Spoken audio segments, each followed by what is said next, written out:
حيدر حيدر صوبي قيصر حيدر حيدر حيدر أي مظلوم من فوته حيدر حيدر فوت خيبر حيدر حيدر حيدر حق الوقر حيدر حيدر حيدر صوبي قيصر حيدر حيدر حيدر أي مظلوم من فوته حيدر حيدر فوت خيبر حيدر حيدر حيدر حق الوقر حيدر حيدر صوبي حيدر حيدر أي مظلوم من فوته حيدر حيدر فوت خيبر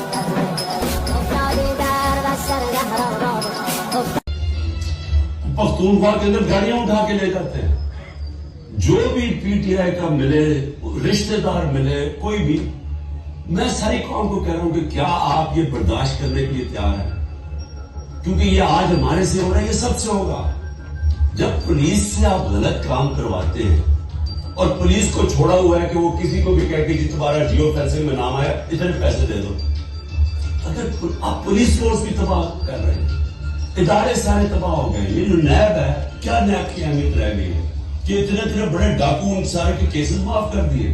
جو 3 گاڑیاں آصف زرداری نے چوری کی ہیں توشہ خانہ سے، 1 گاڑی نواز شریف نے چوری کی ہے، 1 مریم نواز نے چوری کی ہے، ان کو کوئی پوچھ نہیں رہا.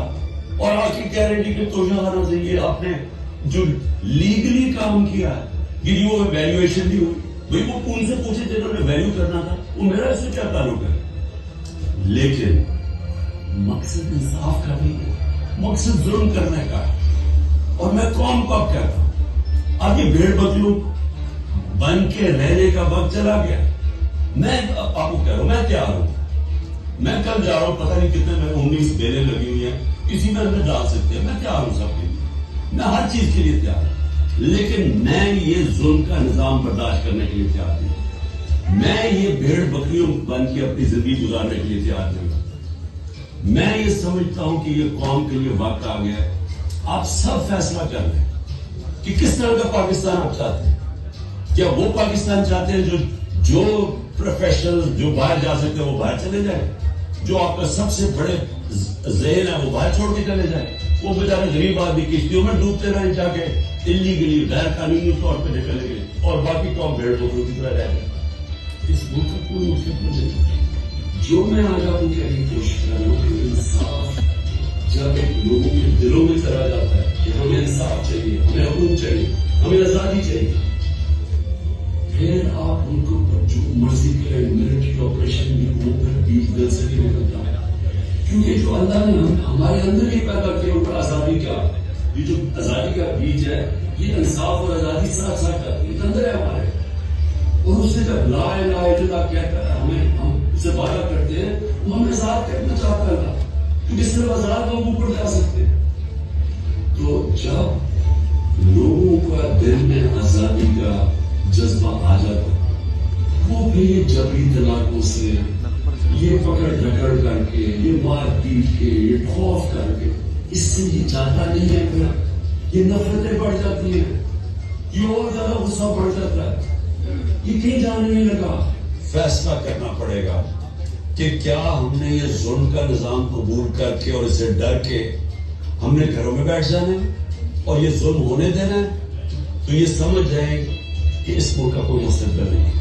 کیا ہم اس کو قبول کریں گے اور خوف کے سامنے جھک جائیں گے، یا ہم ایک زندہ قوم کی طرح کھڑے ہوں گے؟ میں تو تیار ہوں جیل کے لیے، میں تو ہر چیز کے لیے تیار ہوں. اللہ کے اوپر پورا اعتماد ہے. میں تو یہ اپنی ذات کے لیے کر نہیں رہا. یہ تو میرے اپنے ملک کے لیے، میں جب نکلا تھا آج سے 27 سال پہلے، تو میں تو جہاد سمجھ کے نکلا تھا، کیونکہ اللہ تو مجھے سب کچھ دے بیٹھا تھا. تو یہ تو اب آپ کے اوپر چیلنج ہے.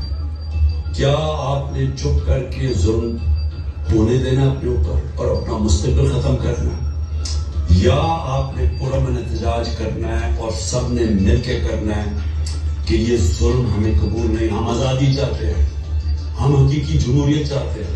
حقیقی جمہوریت کا مطلب حقیقی آزادی چاہتے ہیں. ہم کسی صورت کسی ظالم کے سامنے سر نہیں جھکاتے. اور جب یہ قوم نے فیصلہ کر لیا، کوئی ظالم نہیں آپ کے سامنے کھڑا ہو سکتا.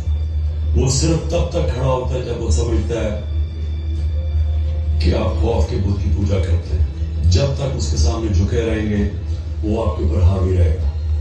جب قوم یہ بت توڑ دے گی قوم آزاد ہو جائے گی اور آزاد قوم ہی خوشحال ہوگی.